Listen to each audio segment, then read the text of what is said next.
భక్తి ధార ముక్తి మార్గం ప్రేక్షకులకి స్వాగతం. మనం ఇప్పుడు దర్శించుకోబోయే ఆలయం మాదాపూర్లోని హెచ్ఏసిసి హైటెక్స్ పక్కన ఉన్న శ్రీ శివశక్తి అర్ధనారీశ్వర ఆలయం. ఈ ఆలయాన్ని శివ భక్తుడైన మహిపాల్ యాదవ్కు అమ్మవారు కలలోకి వచ్చి మా ఇద్దరికీ పూజలు కేవలం శివరాత్రి రోజు మాత్రమే కళ్యాణం జరిపిస్తున్నారు, కానీ ప్రతిరోజు విడివిడిగా పూజలు చేస్తున్నారు. అందుకే చాలా అరుదుగా ఉండే అర్ధనారీశ్వరాలయాన్ని తెలుగు ప్రజల కోసము ప్రతిష్ఠించి మాకు ప్రతినిత్యం పూజలు జరిపించాలని ఆజ్ఞాపించడంతో తన సొంత ఖర్చులతో ఈ ఆలయాన్ని ఆధునిక శైలిలో నిర్మించారు. అలాంటి అరుదైన దేవాలయాన్ని సందర్శిద్దాం పదండి. మాదాపూర్ హైటెక్ సిటీ నుండి ముందుకు వెళ్తే శిల్పారామం, ఆ తర్వాత సిగ్నల్ నుండి కుడివైపుకి హెచ్ఏసిసి చార్మినార్ గోపురం నుండి నేరుగా కొంత దూరం వెళితే హెచ్ఏసిసి సిగ్నల్, కానీ మనం ఎడమవైపుకెళితే మన దేవాలయం వస్తుంది. ఇదే మన దేవాలయం.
ప్రతి ఆలయంలో అర్చనకు అభిషేకానికి డబ్బులు వసూలు చేస్తారు, కానీ ఈ ఆలయానికి వచ్చిన భక్తులను గర్భాలయం ముందు ఉన్న మండపంలో కూర్చోబెట్టి వారి యొక్క గోత్రనామాలు చెప్పి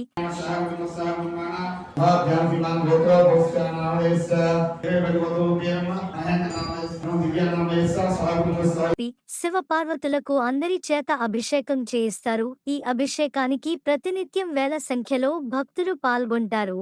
అభిషేకం అనంతరం గర్భాలయంలోకి అనుమతినిచ్చి తీర్థ ప్రసాదాలు ఇస్తారు.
అమ్మవారు చెప్పిందే చేసినాం ఇక్కడ. ఎందుకంటే సృష్టి పుట్టినప్పటి నుంచి ఇప్పటి వరకు శివపార్వతులను ఎప్పుడు కూడా ఎక్కడ కూడా కలిపి పూజించరు, కలిపి ఉంచరు. మీరు శివాలయానికి వెళ్ళినా అక్కడ శివయ్యకి ఒకరికే పూజ జరుగుతుంది, కానీ అమ్మవారి పేరే తీయరు. వాళ్ళు శివరాత్రి రోజు ఒక్కరోజు వాళ్ళిద్దరి కళ్యాణం జరిగినప్పుడు వాళ్ళిద్దరిని ఒకతానే చేస్తారు, మిగతా టైంలో జరగదు. సో మాకు అమ్మవారు ఇచ్చిన ముఖ్యమైన ఆదేశం ఏంటంటే వాళ్ళిద్దరిని కలిపి పూజించాలా. ఇక్కడికి వచ్చేటోళ్ళని కూడా అందరికీ మేము చెప్పాల్సిన విషయం కూడా ఏంటంటే కలిపి పూజించాలనేది. తర్వాత ఈ విగ్రహం వచ్చేసి తమిళనాడు నుంచి చేయించుకొని తీసుకొచ్చినాం, ఏకశిలా విగ్రహం. దానికి కూడా ఒక చరిత్ర ఉంది. ఆ చరిత్ర కూడా మాకు అమ్మగారు 54 రోజులు టైం ఇచ్చినుండే, దానిలోపే అది తయారు చేయించమని మాకు ఆదేశం. ఓం శ్రీ శివశక్తి నమః. హరి ఓం. మా యొక్క దేవాలయం అనేటువంటిది చాలా విశిష్టమైనది. ఎందుకంటే ప్రతి ఒక్క దేవాలయంలో కూడా మనం చూసినట్లయితే స్వామివారు ఒకరే ఉంటారు, లేదా అమ్మవారు వేరువేరుగానే మనం పూజ చేస్తూ ఇన్నాళ్ళు వచ్చాం. ఏదో ఒక రోజు శివరాత్రి నాడు కళ్యాణం చేసేటప్పుడు శివపార్వతులు ఇద్దరిని కూడా దగ్గర పెట్టి చేయించాం. కానీ ఎప్పుడైనా కూడా ఏ దేవాలయానికి వెళ్ళినా శివుడి ఒక ఆలయంలో శివాలయం అంటారు, అంటే శివలింగం మాత్రమే ఉంటుంది అక్కడ. అమ్మవారు ఆలయ పార్వతీదేవి ఆలయం అమ్మవారు ఒకరే ఉంటారు. అలా కాకుండా మా యొక్క ఈ గుడి ధర్మకర్త గారు ఎవరైతే ఉన్నారో వారికి అమ్మవారు ఏ విధంగా ఆదేశించిందన్నమాట. ఎందుకంటే ఎక్కడ చూసినా కూడా శివపార్వతులను వేరువేరుగానే పూజిస్తున్నారు, ఎక్కడ కూడా కలిపి పూజించట్లేదు అన్న యొక్క భావనతోటి అమ్మవారు మా యొక్క ధర్మకర్త గారికి ఆదేశించి ఆ ఇద్దరిని ఒకే కాడ కలిపి పూజించజేయవలసిన కర్తవ్యం మీకుందని చెప్పేసి అమ్మవారు ఆదేశించారు. దాని మేరకు ఆయన కూడా అమ్మవారి ఆదేశం మేరకు ఈ దేవాలయాన్ని కట్టించారు. ఈ దేవాలయం చాలా విశిష్టమైనటువంటిది. ఎందుకంటే ఇప్పటి వరకు వచ్చినటువంటి భక్తులందరికీ కూడా మనం చూసినట్లయితే ఎవరైతే ఏ కోరికలు కోరుకొని వచ్చారో వాళ్ళందరికీ ఆయా కోరికలు తప్పకుండా నెరవేరాయని వచ్చిన వాళ్ళందరూ మాకు చెప్తా ఉంటారు. అంటే తప్పకుండా వాళ్ళ కోరికలు అనేటువంటివి నెరవేరుతూ ఉన్నాయి. అందుకే ఈ గుడికి నవశక్తులను చుట్టూ ప్రతిష్ఠించి అమ్మవారిని ఎక్కువగా ప్రాధాన్యత ఇచ్చి శివశక్తుల యొక్క పూజ చేసినటువంటి వారికి ఆయా కోరికలు నెరవేరాయి, ఇంతవరకు కూడా నెరవేరుతూ ఉన్నాయి. స్వామివారి యొక్క అనుగ్రహం, అమ్మవారి యొక్క అనుగ్రహం భక్తులందరి మీద కలుగుతూనే ఉంది. గుడి ఆలయం టైమింగ్స్ ఏంటంటే పొద్దున 6 గంటల నుంచి 12:30 వరకు, సాయంత్రం 5:30 నుంచి 8:30 వరకు. పొద్దున సోమవారం నాడు అభిషేకాలు, మీరు కనుక అభిషేకం చేద్దామనుకుంటే ఒకరికి మాత్రం ఏ పూజలు జరిగాయి. ఇక్కడ అమ్మవారికి స్వామివారికి ఇద్దరికి కలిపి పూజలు చేస్తూ ఉంటాం. సోమవారం అభిషేకం ఉంటుంది, శుక్రవారం అభిషేకం ఉంటుంది, మంగళవారం నాడు దేవి కర్దమాల స్తోత్రం సాయంత్రము, శుక్రవారం నాడు లలితా సహస్రనామ స్తోత్రం ఉంటుంది సాయంత్రము. అదేవిధంగా కుంకుమార్చన పూజలు, విశేష పూజలు చాలా జరుగుతూ ఉంటాయి.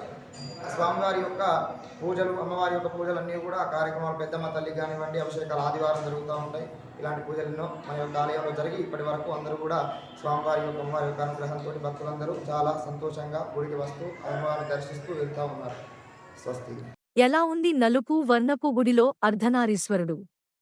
మీకు ఇలాంటి అరుదైన దేవుళ్ళని చూపించడానికి ఉద్భవించిందే ఈ భక్తిదారి ఛానల్. మీకు నచ్చితే ఈ ఛానల్ని సబ్స్క్రైబ్ చేసుకుని గుడి గురించి కామెంట్ చేసి, నచ్చితే లైక్ చేసి అందరికీ తెలిసేలా ఫార్వర్డ్ చేయండి.